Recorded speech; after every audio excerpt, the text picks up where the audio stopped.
हरियाणा के मुख्यमंत्री नायब सिंह सैनी प्रेस से मुखातिब हो रखे हैं। क्या कुछ कह रखे हैं आपको दिखाते हैं। हाउसिंग पॉलिसी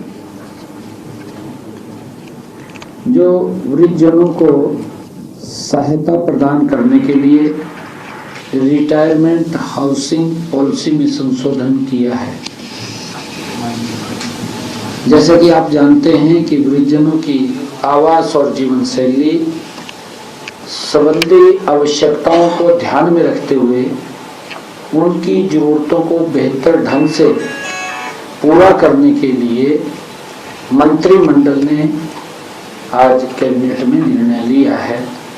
संशोधित प्रावधानों के अनुसार टीडीआर नीति 2021 के प्रावधानों के अनुरूप मंत्रिमंडल ने रिटायरमेंट हाउसिंग और कॉलोनियों के लिए फ्लोर एरिया जो रेशियो FAR में वृद्धि को मंजूरी दी है। वर्तमान में FAR सीमा 2.25 थी, जिसे अब बढ़ा करके 3.0 कर दिया गया है। इसी प्रकार मंत्रिमंडल में PDS सिस्टम देश के यशस्वी प्रधानमंत्री आदरणीय नरेंद्र मोदी जी के नेतृत्व में हमारी डबल इंजन की सरकार महिला सशक्तिकरण और उनके आर्थिक सुदृढ़ीकरण के लिए निरंतर प्रतिबद्ध है। हम सब जानते हैं कि जैसे लखपति दीदी, नमो ड्रोन योजना सहित विभिन्न पहल के माध्यम से महिलाओं को विकास प्रक्रिया में सक्रिय भागीदार बनाया जा रहा है।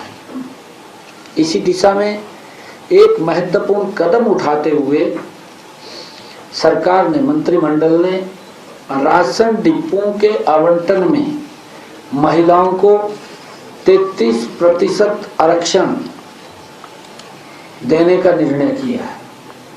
इसमें ऐसी महिलाएं जो एसिड अटैक से पीड़ित या स्वयं सहायता समूह की हमारी महिलाएं या विडोज, ऐसी महिलाओं को इसमें प्राथमिकता दी जाएगी।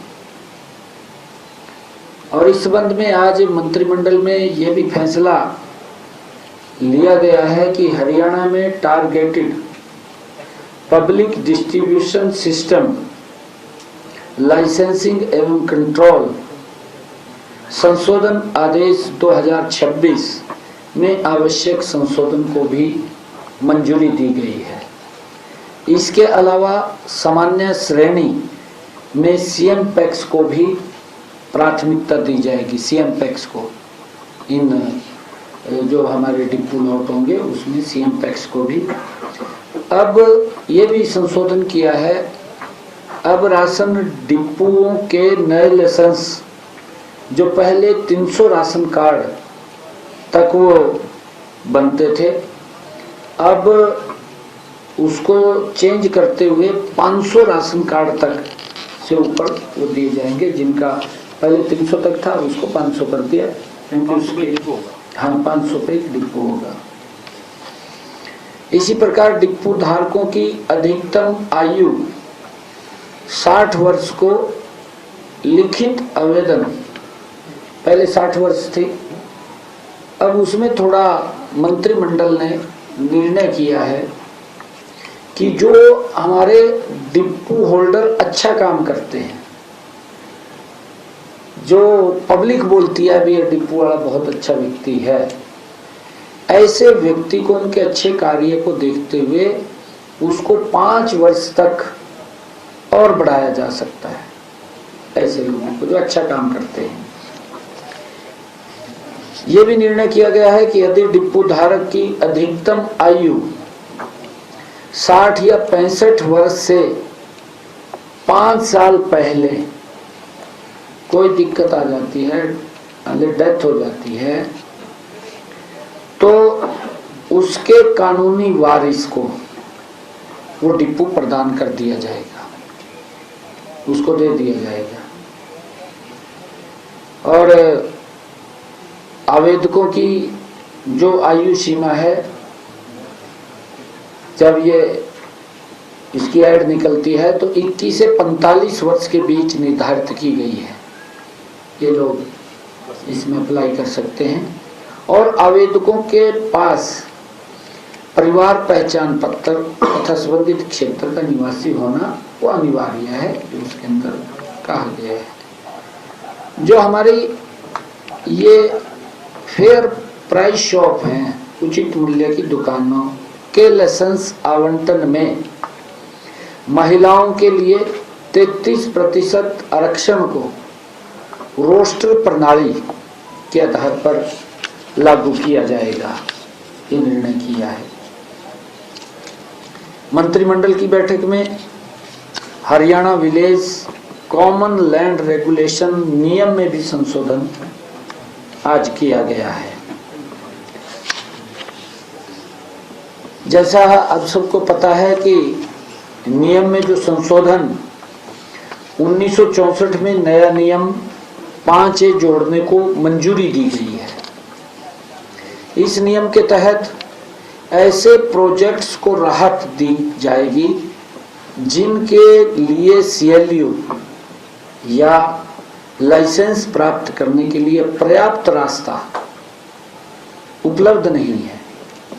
मान ले किसी ने कोई इंडस्ट्रियल कॉलोनी काटनी है या कोई और उसके लिए रास्ता नहीं है, पंचायत भूमि को पंचायत से अगर रास्ता लेना है तो संबंधित व्यक्ति के अनुरोध पर ग्राम पंचायत 3/4 बहुमत या ग्राम सभा 2/3 बहुमत से प्रस्ताव पारित करती है।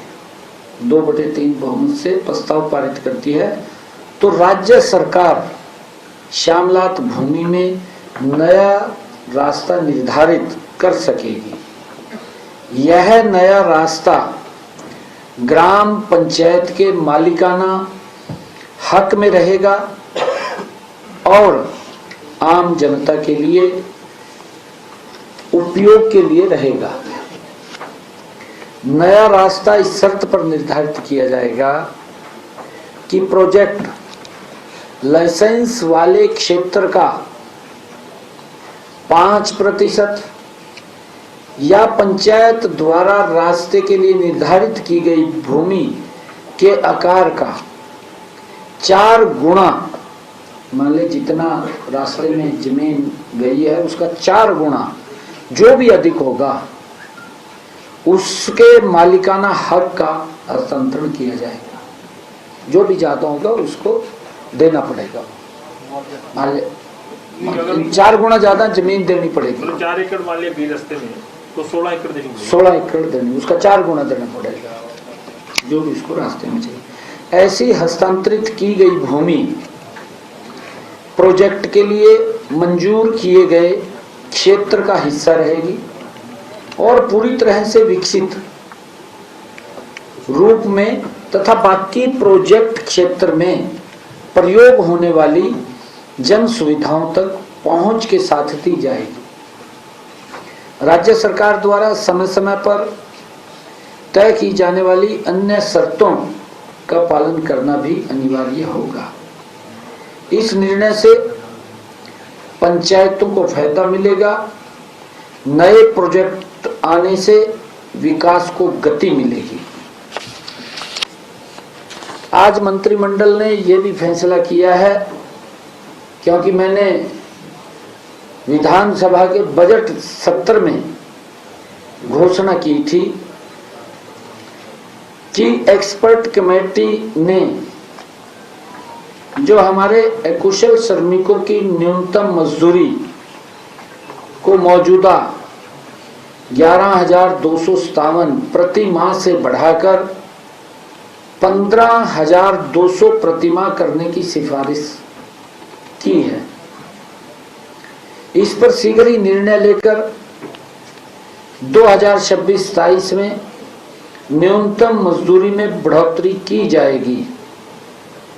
आज इस घोषणा को पूरा करने के लिए मंत्रिमंडल ने विचार विमर्श कर न्यूनतम मजदूरी को बढ़ाने का निर्णय किया गया है। अब प्रदेश में न्यूनतम मजदूरी 15,220 रुपए होगी। आज ये निर्णय किया गया है। आज से लागू होगा? हाँ, आज नोटिफिकेशन बस नोटिफिकेशन हो जाएगा आज। हाँ हाँ जी, हाँ जी, अनस्किल्ड 220 15,200। नहीं, ये तो अमाउंट की संख्या कितनी है सर? 15,220 क्या डाटा सर संख्या कितनी है सर प्रदेश में? संख्या काशी है, वो आ जाएगी आपके पास, डाटा दे देंगे आपको, शेयर कर देंगे। मैं एक और भी बात बताना चाहता हूं, क्योंकि प्रदेश के अंदर विपक्षी साथियों के द्वारा बहुत भयंकर दुष्प्रचार किया जा रहा है, क्योंकि फ्री है, काम नहीं है। आप भी करते हैं? नहीं, चलो सार्थक सुझाव दें। पिछले दिनों धान की फसल के अंदर काफी खामियां हमारे सामने आई। उन खामियों का आवाज को हमारे जो किसान प्रतिनिधि हैं, उन्होंने भी उस बात को उठाया था। उन्होंने सुझाव भी दिए थे। अब भी हम उनके सुझाव ले रहे हैं, हम उनसे सुझाव मांगते रहते हैं। उन्होंने सुझाव दिए थे कि आप ऐसे कर लीजिए भी, ये गड़बड़ नहीं होनी चाहिए। हमने उनको सुझाव को मानते हुए जो उन्होंने कहा था, इसके अंदर कुछ सुधार किए, क्योंकि खरीद प्रणाली को सुदृढ़ करने के लिए हमने कुछ उसमें सुधार किए हैं ताकि कोई गड़बड़ ना हो। और देखा भी है पिछले दिनों जब उसकी जांच चली, कई अधिकारी भी चपेट में आए हैं, उसके साथ कोई छल्लरवाड़ा भी आया है, क्योंकि हमारा किसान भोला है और वो कोई अगर उसको बात बोल देता है तो वो मान लेता है उस बात को। तो हमने इसके अंदर 3 स्तरीय फसल सत्यापन प्रणाली लागू किया गया है। इसके अंदर हमने निर्णय किया है बायोमेट्रिक आधारित खरीद के समय किसान की पहचान और बायोमेट्रिक सत्यापन से उसकी हो, उसको गेट पास के ऊपर जो गेट पास मिलेगा उसका बायोमेट्रिक, ये हमने निर्णय किया है। 8 अप्रैल 2026 तक किसानों द्वारा मंडियों में लाई गई गेहूं का 75% बायोमेट्रिक सत्यापन पूरा किया जा चुका है। कहीं किसी प्रकार की कोई दिक्कत नहीं आ रही है। हमारी सरकार की सोच है मेरे किसान को मंडी में किसी प्रकार की कोई दिक्कत ना आए। मैंने कई बार मंचों के ऊपर कहा है, क्योंकि हम किसान का एक एक दाना हमारी सरकार खरीदने के लिए प्रतिबद्ध है। और मैं ये भी कहना चाहता हूं, क्योंकि पहले सीजन लंबा चलता था, लगभग 2 महीने 2.5 महीने सीजन धीरे धीरे आती थी, और जब फसल आती थी तो उसका पता नहीं चलता था क्योंकि धीरे धीरे आती थी। अब कुछ तो मौसम की मार होती है, कुछ मशीनरी युग आ गया है, क्योंकि लेबर कम है, तो लेबर कम के कारण मशीनरी युग जब आया है तो अब वो सीजन बहुत छोटा हो गया। वो सीजन चला गया अब 10 से लेकर के 15 दिन, लास्ट 20 दिन, इससे मैक्सिमम है इतना। जहां 2.5 महीने वो सीजन चलता था, अब वो मात्र 15-20 दिन पे सुपड़ गया, सिमट के रह गया। और हमारी फसल भी ज्यादा क्षेत्रफल के ऊपर है, क्योंकि जो पहले थी उससे ज्यादा क्षेत्रफल के ऊपर पैदावार ज्यादा है और झाड़ भी ज्यादा है, उत्पादन ज्यादा है। उसके कारण से, क्योंकि जब एकदम इकट्ठा आता है, अगर व्यवस्थाएं भी होती हैं तो वो भी थोड़ी दिक्कत में खड़ी हो जाती है, चरमरा जाती है। मेरा आग्रह है, मैं सभी किसान भाइयों से, कि इसके अंदर सहयोग करना चाहिए, क्योंकि हो जाता है, व्यवस्थाएं हैं, सारी व्यवस्थाओं की कमी नहीं है, बारदाना भी है, परंतु एकदम जब फसल आती है उसके अंदर कहीं अव्यवस्थाएं खड़ी होती हैं। मैं सभी किसान भाइयों से यह आग्रह भी करूंगा कि इसके अंदर सहयोग करना चाहिए। सरकार एक एक दाने को खरीदने के लिए कटिबद्ध है, और जो ही जे फार्म कटता है उसके 48 घंटे के बाद पेमेंट चली जाती है। परंतु हमारे जो विपक्षी साथी हैं वो इस प्रकार का, क्योंकि जब मुद्दा नहीं होता, पीछे गड़बड़ होगी थी थोड़ी सी ज्यादा, उसको फिर बोलते हैं, जब गड़बड़ को रोकने का काम करते हैं तो फिर दूसरी तरफ बोलते हैं। हाँ, अगर गड़बड़ रोक ली, सरकार की जिम्मेवारी है कि कोई गड़बड़ ना हो, और हमारी सरकार ट्रांसपेरेंसी आधार पर काम कर रही है। मैं अधिकारियों को भी लगातार इस बात के लिए बोलता हूं कि हमें अपना माइंडसेट चेंज करना चाहिए। देखिए, हम जवाबदेही हैं किसी न किसी के प्रति, हर व्यक्ति जवाबदेही है। हम ट्रांसपेरेंसी से और बिना तकलीफ के किसानों को उसके अनाज को व्यवस्थित तरीके से लेने का काम करें। आड़तियों से भी मैं अपील करता हूं कि इसके अंदर किसी प्रकार की कोई राजनीतिक मंशा मत रखिए। ये किसान का मामला है, हम किसान की फसल को, उनके सम्मान को, सहज सम्मान की, उसका सम्मान हो, उनके सम्मान में कमी ना हो, उसको लेकर के काम कर रहे हैं। और तभी हमने ये इस प्रकार का, क्योंकि जब गड़बड़े काफी हुई, मेरा किसान भी समझ रहा है इस बात को, मेरा किसान भी समझ रहा है। चलो, विपक्ष तो राजनीति कर रहा है, और विपक्ष तो उस समय के अंदर अपनी राजनीतिक कुर्सी की तलाश करता है जब बीमारी हो जाए, बीमारी के अंदर भी करता है। भाई, बीमारी के अंदर सहयोग करना चाहिए, परंतु ये राजनीति लग जाते हैं कर ले। ये दुर्भाग्यपूर्ण है विपक्ष का। हमने सभी मंडियों की, गोदामों की जियो फेंसिंग की है। जो मंडी का क्षेत्र है, मंडी क्षेत्र से 500 मीटर बाहर तक गेट पास कर सकता है, उसकी जियो फेंसिंग की। उसकी 500 मीटर मंडी का जो क्षेत्रफल है, मंडी के क्षेत्रफल से भी बाहर 500 मीटर तक उसको गेट पास वो कट सकता है, उसकी व्यवस्था की है। तो वो जो किसान आएगा अपनी 12 मीटर 500 मीटर दूर कटा सकता है गेट पे ही। देखिए, मैं आपको बताना चाहता हूँ हुआ क्या है।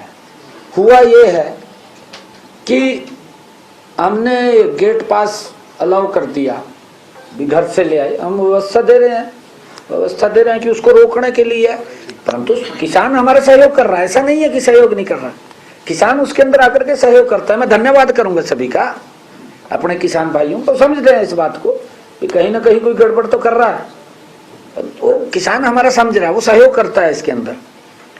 पहले ये था, गेट पास हम भेज देते थे, गेट पास भेज देते थे, किसान का ये नहीं पता लगता था, सीधा डायरेक्ट सेलर में पहुंच जाता बड़े ट्रक, मंडी में वगैरह आता नहीं था, जे फार्म कट जाता और अपना बारों से बाहर हो जाता। कई गड़बड़े थी उसके, मंडी के कागज पूरे हो जाते। हाँ, वो कई गड़बड़े थी। तो ही पकड़ा। इस बात को समझ रहे हैं, किसान भी सहयोग कर रहा है, क्योंकि विपक्ष ने इस बात को उठाया है, बड़ी उससे मजबूती से उठाया है कि इसको रोकिए।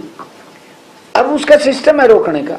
हमारा किसान जब सहयोग कर रहा है, अभी पिछले दिनों जब हमने इसको गेट पास की व्यवस्था की थी तो उसके अंदर 8 घंटे का था, और वो कहने लगे भी लाइनें लंबी लग जाएंगी। मैंने कहा है कि देखिए, एकदम जब ये 2.5 महीने का सीजन है और ये 15-20 दिन का रह गया, अगर हम गेट पास भी न रखे तब भी लाइन लग जाएगी। व्यवस्था तो हो रही है ना जी, तब भी लाइन लगेगी, तब भी 2-2 3-3 घंटे तक लाइन में खड़ा रहना पड़ता है। परंतु वहां गेट पास जब कटता है मात्र 7-8 सेकंड का समय ही लगता है, ज्यादा नहीं लगता। और उसके अंदर हमने ये भी कहा है कि ट्रैक्टर का नंबर जरूरी है। हमारे कई किसानों की तरफ से इस प्रकार की बात आई जी, हमारे पास इसका नंबर नहीं। ये जो 3 स्तरीय था उसके पॉइंट नंबर 2 है, एक तो हो गया। हाँ नहीं, उसी के अंदर ही है सारा, उसी के अंदर ही है सारा। अब हमने ये कहा है कि उसकी फोटो हो जाए खाली में, है जी। ट्रैक्टर का आप कह रहे हैं ना, जैसे पहले नंबर दे दो, तो ये भी बात है। फोटो ले लें, उसकी फोटो ले लें, खाली फोटो ट्रैक्टर की आ जाएगी, उसकी जो बायोमेट्रिक लगेगी उसका सारा हमारे पास वो आ जाएगा। हाँ, उसका वो आ जाएगा। किसान को कोई दिक्कत ना रहे किसी प्रकार की, उसका हम धीरे धीरे सरलीकरण अगर कहीं आता है।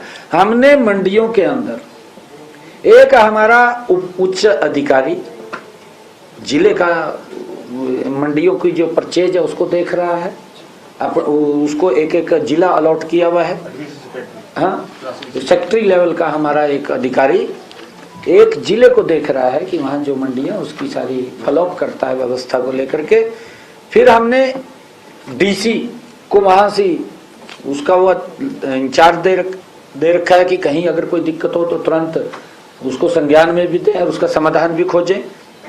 हमने एक एक मंडी का नोडल अधिकारी भी लगा रखा है।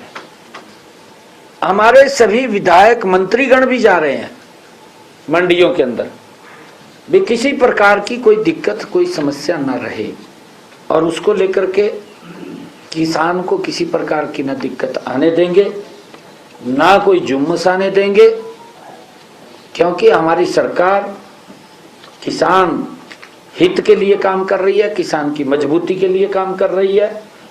और मैंने कहा है कि जो सीजन लगभग 2.5 महीने का था वो 15 दिन 20 दिन का रह गया है, उसके अंदर हमें कोऑपरेट करना चाहिए उसके अंदर, क्योंकि एकदम आ गया। अब देखिए बरसात होती है, 100 mm अगर बरसात एकदम गिर जाए, व्यवस्था की भी अव्यवस्था हो जाती है जी, सारी आ जाता है। तो ये हमें समझना चाहिए इस बात को। देखिए सभी लोग आ रहे हैं, क्योंकि कुछ मौसम का भी होता है, मौसम इतना खराब होता है तो किसान ये सोचता है कि हमारी फसल तुरंत मंडी में चली जाए, परंतु उसके अंदर धैर्य से हम काम लें। हम किसी भी किसान को किसी प्रकार की कोई दिक्कत कोई समस्या नहीं आने देंगे। अभी तक वैसे थोड़ा खरीद हो गई है। इसके अंदर लगभग जो खरीद हुई है वो 1,74,635 गेट पास कटे हैं, किसी को कोई दिक्कत नहीं आई है। 1,74,635 गेट पास कटे। और हमने ये भी मैं बताना चाहूंगा, 1,74,635 गेट पास करते हैं। मीट्रिक टन के लिए लगभग ये भी मैं बता दूंगा 4-1 lakh metric ton, 4-5 lakh metric ton अभी परचेज किया है। इतना का आया क्योंकि बरसात हो रही, मौसम खराब हो रहा है, उसके कारण से नहीं आ रही है। क्योंकि अभी सीजन शुरू हुआ है। कल से हाँ, अभी सीजन शुरू हुआ है एकदम। अब क्योंकि फसल पक गई है सारी की सारी, अब एकदम जो ही मौसम खुलेगा एकदम आएगी। हमने 416 गेहूं की मंडियों और 112 सरसों की मंडियों की जियो फेंसिंग की जा चुकी है। सरसों की फसल के अंदर लगातार मेरे किसान को एमएसपी से ज्यादा उनको भाव मिल रहा है। और इसके अतिरिक्त अधिक आवाक की स्थिति से निपटने के लिए भी अगर ज्यादा आ गई, अभी आपकी जितनी अभी तो मैंने 5-1 लाख नहीं सरसों भी काफी आ गई, अभी मेरे पास फिगर नहीं है उसकी, लगभग आ गई। जितनी आ रही है वो उठ रही है, एमएसपी से ज्यादा पे जा रही है। अगर गेहूं की जो मैं अभी चर्चा कर रहा हूं कि गेहूं की एकदम ज्यादा आएगी, आ जाएगी, आएगी, आती रहती है, उसके लिए भी, उस स्थिति से निपटने के लिए भी हमने 169 अतिरिक्त स्थलों को भी खरीद हेतु उपयोग में लाने के लिए जियो फेंसिंग का कार्य उसका पूर्ण कर दिया। अभी ये स्थान है सब यार हाँ भी यहाँ घेर सकते हैं ताकि मेरे किसान को कोई दिक्कत समस्या ना आए। गेट पास भी वही कर देगा। हाँ वो अलग हमने उसका वो किया है। और इसके अतिरिक्त 1344 भंडारण स्थलों जहां स्टोरेज पॉइंट है उनकी भी जियो फेंसिंग की गई है, क्योंकि ये भी देखा गया है, क्योंकि मुझे बताते हुए कोई दिक्कत नहीं है, बताना चाहिए, हमारे किसान को भी पता लगना चाहिए। जब लोडिंग हो करके जाती थी कई बार फसल, जब उसको चेक करते थे स्कूटर का नंबर था, कट्टे जा रहे 4000, ये इस प्रकार का दिखते थी, खामियां थी। क्योंकि ये खामियां हम किसान का एक एक दाना हमारी सरकार खरीदेगी, एक एक दाना, किसी को कोई दिक्कत नहीं। हाँ थोड़ी सी ज्यादा जब आएगी अव्यवस्था जरूर होती है, उसके अंदर धैर्य हमें रखना चाहिए। ये भी पक्ष कुछ और नहीं मुद्दा मिलता, कहा जी इनका पाप बारदाना नहीं है, भाई बारदाना क्यों नहीं है, थरे तो थोड़ी पूछ कर जाए तो नीचे मंडी में अगर कोई कहे भी बारदाना नहीं है तब तो बात भी करो, खाली हवा बने रहे यार, कहा बारदाना नहीं है, ये इस प्रकार की बातें करते हैं, झूठ फैला रहे, सवेरे उठ का लग जा झूठ फैलाने में। और इसी प्रकार हमने जो एंट्री गेट पास जारी किए हैं वाहन नंबर और फोटो के लिए, उनके वाहन नंबर और वाहन लोड की फोटो दर्ज करना, कि फोटो ही हो जाएगा, अगर नंबर नहीं है तो उसकी फोटो ही खाली लोड कर ले। मतलब यहाँ नंबर को छूट देते हैं हम, उसकी जेट पे भी वो गेहूं दान लदा हुआ है, उसकी फोटो जैन हाँ वो बायोमेट्रिक होगी तो उसके अंदर पता लग जाएगा। भाड़े पे भी ट्रैक्टर लाते हैं ना किसान। ले आओ जी, मैं कल हमारे विपक्ष के नेता का बयान सुन रहा था। कवर कर दिया आपने कि हाँ मैं कल अपने विपक्ष के नेता का बयान सुना तो कहा अगर कोई मुंडे पगापुर इधर कहेगा उन्होंने किस तरह काउंट करांगे, आ जा भाई इधर कहा मैं 1 क्विंटल लेकर आवागा तो हम खरीदांगे नहीं उसकी, ले आए भाई, दिक्कत थोड़ी है। अगर मुंडे पर 1 क्विंटल लेकर आए आप और इधर का कोई खरीदेंगे ना हम, पता नहीं कहाँ से बात है, कैसे काउंट करांगे का है। नहीं नहीं देखिए क्या झूठ किस तरह फैले रहे हैं, किस तरह गुमराह कर रहे हैं। आपने तो संविधान नहीं चला भी, हाँ तरीके से मंडी में गेहूं आ रही है उसकी फोटो आ जाएगी। हाँ बिल्कुल आएगी, क्या वो कंधे पे हाँ कंधे पे लेके आए रहे आप वो, हाँ कैसी मर्जी लेके आओ, उसकी फोटो आ जाएगी, फोटो आएगी उसकी, उसके बायोमेट्रिक के साथ। बिल्कुल बिल्कुल। वही ऐसे गुमराह कर रहे, कहा जी मुंडे पर रख कर लिया आएगा, कहा मैं सुन रहा था, मैं कहा आप किसान हैं, आप ऐसी बात कर रहे, अगर मेरा किसान मुंडे पर भी लेकर आएगा ना, यदि सरकार की जिम्मेवारी है ना खरीदना, खरीदेंगे ना हम उसकी। हाँ पर गुमराह ना करें ये लोग, इस प्रकार की अफवाहें ना फैलाए। क्या अफवाहें फैला रहे हैं, काम नहीं कोई है। साथियों इससे मंडी में आने वाले माल की ट्रेसेबिलिटी, निगरानी और जवाबदेही बेहतर होगी, इसके कारण हमने किया। माल जो आएगा उसकी फोटो अपलोड होगी, उसकी बायोमेट्रिक होगी, हमें पता तो लगना चाहिए ना। देखिए इतना बड़ा, मैं तो धन्यवाद करूंगा हमारे जो किसान नेताओं ने इस बात को उठाया है, और उन्होंने उठाया, सुझाव दिया, हमने सुझाव मानने उनके, ऐसा नहीं है, हमने सुझाव मानने जो प्रदेश हित के अंदर जो सुझाव वो देते हैं तो उनके सुझाव मानने चाहिए, ऐसा नहीं है कि मुख्य मकसद तो यही था ना, विधायी के दान देता जाए और गड़बड़ रोकी जाए। हाँ गड़बड़ रोकी जाए, ये उनका भी था। उन्होंने कई बार पिछले सीजन के अंदर आप लोगों ने देखा सड़कों पे खड़े हुए वो लोग, हाँ नहीं वो भी सड़कों पे खड़े हुए, फिर वो फोन करते थे भी यहाँ से हमने रोक रखे, हम कार्रवाई करवाते थे। जब वो इतनी बात उठा रहे, इतनी मेहनत कर रहे, उनकी बात तो सरकार को मानना, क्योंकि सरकार ये ट्रांसपेरेंसी आधार पे काम करने वाली है। सर एक ये शिकायत करते हैं कि बायोमेट्रिक होती नहीं है, बुजुर्ग अगर हो जाए तो उनकी वो, हमने 3 लोग उसके अंदर अथोराइज किए हैं, 3 लोग, मान ले किसी व्यक्ति ने, जो व्यक्ति है वो किसी का भी नाम दे ना 3 के, उसकी बायोमेट्री हो जाएगी बस। उसके नाम जमीन है उसका कोई जरूरी नहीं है कि वो अपनी मर्जी से दे ना नाम, 3 को परिवार के सदस्य, परिवार के दे दे, बाहर के दे दे, कोई भी दे, वो उसके ऊपर है तो जो मालिक है। कहने की जरूरत ही नहीं, है नहीं जरूरत है, वीडियो वायरल हो गया, नहीं नहीं नहीं नहीं कुछ नहीं है। डॉक्यूमेंट तो नहीं चलेंगे सर, है डॉक्यूमेंट तो नहीं अपलोड होंगे भाई, हमें तो सिर्फ ये चाहिए, ये व्यक्ति है, क्योंकि वो व्यक्ति पोर्टल के ऊपर 3 नाम और चढ़ाएगा, उन 3 में से एक होना चाहिए। हाँ कोई भी हो, किसी के भी चढ़ा दे, किसी के भी चढ़ा दे वो तो वो। बंदे ने खुद नाम दिया। हाँ ये बंदा चाहिए।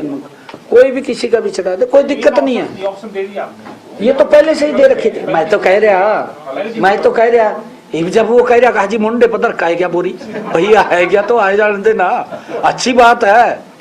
ये भी इस प्रकार की बातें करते हैं। अब तीसरा अभी ये चल ही रहा है ना सिस्टम मंडी वाला। अब तीसरा इशू है जो कोई एकदम आएगी मंडी में, आपने उठान का जो विषय है। हाँ, उठान के लिए भी हमारी देखिए बिल्कुल नजर है, और हमने बड़ा टाइट जो कॉन्ट्रैक्टर है उनको किया हुआ है, और इसको लेकर के हमारे उपायुक्त महोदय जो नोडल अधिकारी लगे हैं, हमारे जो सेक्रेटरी लेवल के हैं, स्वयं हमारे विधायक मंत्रीगण भी इसके ऊपर नजर गड़ाए हुए हैं। वो देख रहे हैं कहीं दिक्कत ना आए, ये व्यवस्था जिसको कॉन्ट्रैक्ट दिया है वो सुनिश्चित करेगा। उससे पहले हमने लिखवाया भी है और उसको कहा भी है कि देखिए आपने तत्परता से और गति से काम करना है, उसके ऊपर सारी व्यवस्थाएं लगी हुई हैं। जो बारिश हुई है एक बार पहले बाद में सवाल कर। हमने किसानों की सुविधा के लिए बहुत पुराने या नए वाहनों के मामलों में जहां वाहन नंबर उपलब्ध नहीं है, जो मैंने कहा है कि उसकी केवल फोटो ही उसके ऊपर लगेगी। और हमने ये भी व्यवस्था की है, जो मैं अभी थोड़ी देर पहले बता रहा था कि मंडी से माल लद के जहां गोडाउन में गया है उठान वाला, तो कई बार इस प्रकार को देखने को मिलता था कि भाई ये तो स्कूटर का नंबर है। उसको लिए भी हमने ये किया है, मंडी से जो स्टॉक है, हाँ, वो बाहर ले जाने के लिए एग्जिट गेट पास के लिए ट्रांसपोर्टर और सचिव, ट्रांसपोर्टर भी और जो सेक्रेटरी है मंडी का, मंडी सेक्रेटरी, दोनों की अनिवार्य स्वीकृति अवश्य की गई है। वो बाकायदा वेरीफाई करेगा, ट्रांसपोर्टर उससे करवाएगा। मंडी भी मेरी गड्डी जा रही है, देख ले भाई। अगर मान लिया जा कल कोई नंबर स्कूटर का मिलता है, बस ये फिर है ना, इसको रोकने का तरीका तो है। देखिए हमारे किसान इसमें सहयोग कर रहे हैं, सहयोग कर रहे हैं, हम उसको व्यवस्था को रोकने का काम कर रहे हैं, परंतु थोड़ी बहुत ही जो दिक्कतें आती हैं मिल करके हम सहन करेंगे। कोई ऐसी समस्या नहीं है, मिल करके उसको पार करेंगे। इससे स्टॉक की सुरक्षित और सत्यापित आवाजाही सुनिश्चित होती है, इसमें कोई दिक्कत नहीं आती। जैसा मैंने बताया भी है कि 8 तारीख तक 1,74,635 गेट पास बिना किसी समस्या के, कोई समस्या नहीं आई किसी को। मैंने कहा है कि 5-7 मिनट वहां लगते हैं, और अब हमने उसको पहले 8 घंटे था, अब 24 घंटे कर दिया, डबल शिफ्ट कर दिया। जब मर्जी आए किसान लेकर के, वो हमने काम किया है। थैंक यू, आप सबका धन्यवाद। आज की सीएम साहब एक पानी के मुद्दे को लेकर के बात करनी थी कि पानी के मुद्दे को लेकर के कोई बीबीएमपी को लेटर लिखा है क्या आपने? बीएसएल से पानी की कोई टेक्निकल फॉल्ट हो गया था सर, उसके कारण पानी जो है रुक गया था। बीबीएमपी को चिट्ठी लिखी सर इरिगेशन डिपार्टमेंट की ओर से? नहीं, कोई चिट्ठी नहीं, कौन सी बात, कोई विषय नहीं, ठीक ठाक सारी व्यवस्थाएं चल रही हैं, कोई दिक्कत नहीं है किसी प्रकार की। महिला आरक्षण बिल को लेकर सर क्या करेंगे? विपक्ष कह रहा है कि सत्ता पक्ष ने इसकी गलत टाइमिंग रखी, इलेक्शन से जोड़ के इसको देख रहे हो, कह रहे हैं कि इस समय चर्चा इस पर नहीं होनी चाहिए, फायदा लेने के लिए वोट्स में ये मुद्दा जो है अभी लेकर आया। पहले तो आपको बधाई है महिलाओं के लिए, हाँ, आरक्षण बिल आया है, क्योंकि विपक्ष बौखला गया, धरती में लगा पड़ा। मैं हैरान था, खड़गे साहब ने एक ऐसा बयान दिया है, हाँ, दुर्भाग्यपूर्ण है भाई। इतना बड़ा पार्टी का अध्यक्ष है, चाहे पार्टी छोटी होगी हो, पार्टी सिमट गई हो, फिर भी पुरानी पार्टी तो है ही है ना जी, अंग्रेजों के जमाने की है ना, अंग्रेजों के जमाने की पार्टी है, चाहे वो छोटी रहेगी, उससे कोई वो नहीं है, परंतु फिर भी पार्टी का तो नाम था। इस प्रकार का बयान देना उसके अध्यक्ष ने, उसकी बौखलाहट का, ये शायद उसका परिचय है कि बौखला गए हैं, ये क्या बोलना है क्या नहीं बोलना है। राष्ट्रीय स्वयंसेवक संघ ने जब भी देश के ऊपर विपत्ति आई है, देश की सेवा में सबसे पहले खड़ा हुआ नजर आया है, आम जन की हेल्प के अंदर सबसे पहले खड़ा हुआ दिखाई दिया है, और कभी गुणगान नहीं किया।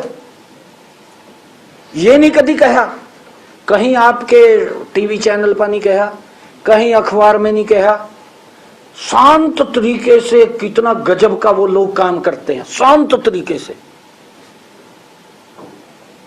परंतु इस प्रकार की भाषा दुर्भाग्यपूर्ण है। सर आप वेस्ट बंगाल जाकर आए हैं सर, किस तरह आप वेस्ट बंगाल गए थे सर, वहाँ लोगों का क्या मिजाज है? क्योंकि आपकी पार्टी के नेता दावा तो कर रहे हैं वेस्ट बंगाल में बीजेपी की सरकार नहीं, दावा नहीं कर रहे, मोदी जी के नेतृत्व में सरकार बन रही है, सरकार बन रही है।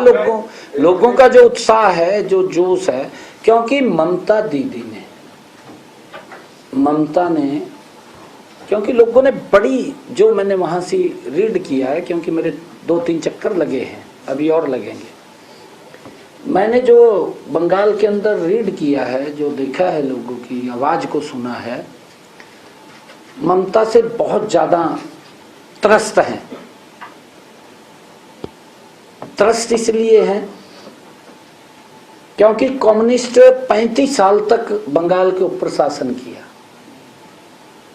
कम्युनिस्टों ने, जो वहां लोग बोलते हैं, कम्युनिस्टों ने वहां का जो उद्योग था, उस उद्योग को तबाह करने का काम 35 सालों में कम्युनिस्ट ने किया है। कम्युनिस्ट को बाहर करके बंगाल के लोगों ने ममता दीदी पे विश्वास किया था। ममता दीदी उनसे भी आगे निकल रही 4 कदम, जिस तरह कांग्रेस से केजरीवाल 4 कदम आगे है, आम आदमी की सरकार, क्योंकि इनका भी दोनों का गठजोड़ है, आम आदमी का और कांग्रेस का। ये दोनों एक दूसरे को तो मंच के ऊपर देते हैं ना, एक दूसरे को गाली। रात में तो अंदर बैठ कर भोजन इकट्ठा कर ले यानी सारे के सारे। परंतु यही हालात वहां पर लोगों ने जो ममता के ऊपर विश्वास किया था, कितनी अहिंसा इसके समय के अंदर, महिलाओं के ऊपर अत्याचार, किसान को सम्मान नहीं, उनको एमएसपी नहीं मिल रहा बंगाल के अंदर। हमारे यहां देखिए, किसान की पूरी फसल एमएसपी पर खरीदी जा रही है। हमने तो पड़ोस में भी कहा, इधर पंजाब में, यहाँ के पंजाब के आम आदमी के मुख्यमंत्री, क्योंकि व्यवस्था नहीं करते, कहते तो है ना, दिल्ली में बैठ के बोलता था, कहा ये दुर्भाग्यपूर्ण है, केजरीवाल ने बयान दिया कि पंजाब का किसान, हरियाणा का किसान पराली जलाता है और वो सारा धुआं कहा दिल्ली में आ जा, पोल्यूशन फैलाता है। ये तो केजरीवाल ने कहा था। भाई अब तक 5 साल हो गए तेरी सरकार ने, क्या व्यवस्था करी तन्ने भी? मेरा पंजाब का किसान पराली ना जलावा, खाली चुटकले मार रहे, क्या चुटकले ही मार रहे हैं, चुटकले में लगे हुए हैं। भाई चुटकले तो बहुत सुन लिए लोगों ने, लोगों को काम चाहिए। और मैं ये बता रहा हूं कि बंगाल के अंदर लोग तंग हैं वहां की सरकार से। जो प्रधानमंत्री जी आयुष्मान योजना का लाभ दे रहे हैं, मेरे हरियाणा के अंदर है, मैं मंच के ऊपर बोलता हूं कि हमने लगभग 27.5 लाख लोगों ने इस योजना के तहत अपना इलाज कराया है, और लगभग 4000 करोड़ रुपया उस इलाज की भरपाई करने का काम हमारी सरकार ने, डबल इंजन सरकार ने किया, मोदी के नेतृत्व में किया। परंतु बंगाल के लोग वंचित हैं, उनको ये लाभ मिल रहा। पंजाब के लोग वंचित है, उनको लाभ नहीं मिल रहा, क्योंकि ये तो हल्ला मोहल्ला में लगे हैं। हल्ला मोहल्ला क्या बोलते हैं, मोहल्ला क्लिनिक में लगे हैं। मोहल्ला क्लिनिक में कुछ नहीं है, सर एसआईआर का इम्पैक्ट कैसे देखते हैं? 98 लाख वोटर्स जो है वो हटे हैं वहां से। नहीं, देखिए मैं आपको बताना चाहता हूं, मैं इसके ऊपर एक बात आपको कह रहा हूं,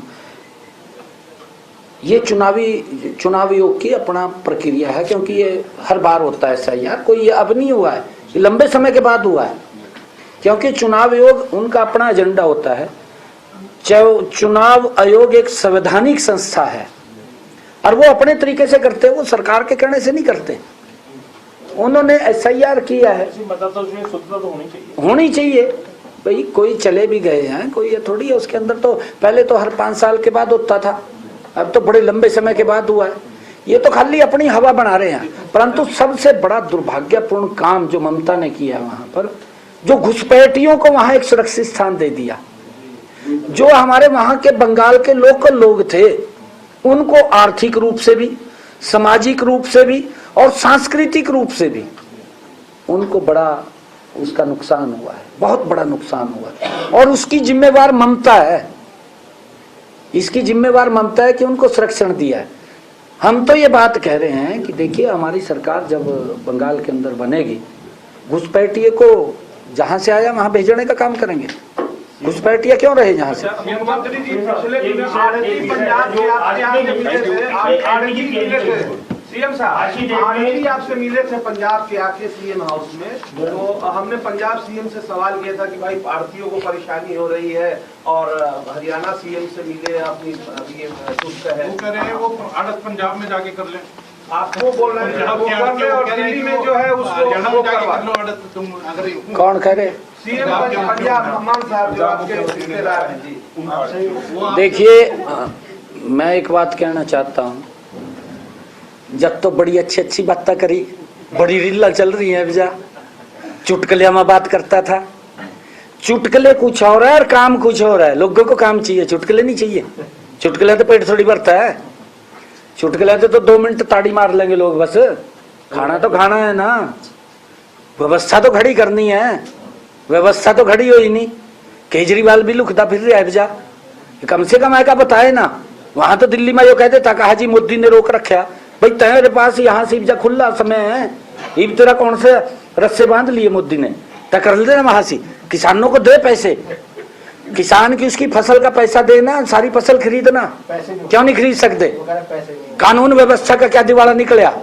पुलिस उसी के हाथ में है ना, अब उसके हाथ में है तो रोकना चाहिए उसने। जो लॉ एंड ऑर्डर की स्थिति खराब हुई है पंजाब के अंदर, रोकने की जिम्मेवारी है ना, खाली बात नहीं करनी चाहिए। भी बात कर दी, किसी को ऊपर आरोप लगाई दिया, आरोप लगाना तो ठीक है। मोदी ने जो देश के गरीब के लिए काम किया है, आज तक कांग्रेस के सपने में भी वो काम नहीं था। कांग्रेस के सपने में भी ऐसा काम भी हो सकता है। आज गरीब व्यक्ति को किस तरीके से सशक्त और मजबूत किया जा रहा है, ये मोदी के नेतृत्व में जितनी नीतियां योजनाएं बनी है, गरीब को सशक्त और मजबूत किया जा रहा है, आम व्यक्ति के जीवन को सरल किया जा रहा है, देश को आगे बढ़ाया जा रहा है। किस तरीके से बढ़ाया जा रहा है? आप सबका बहुत बहुत धन्यवाद। जय हिंद। Thank you. बहुत बता दूं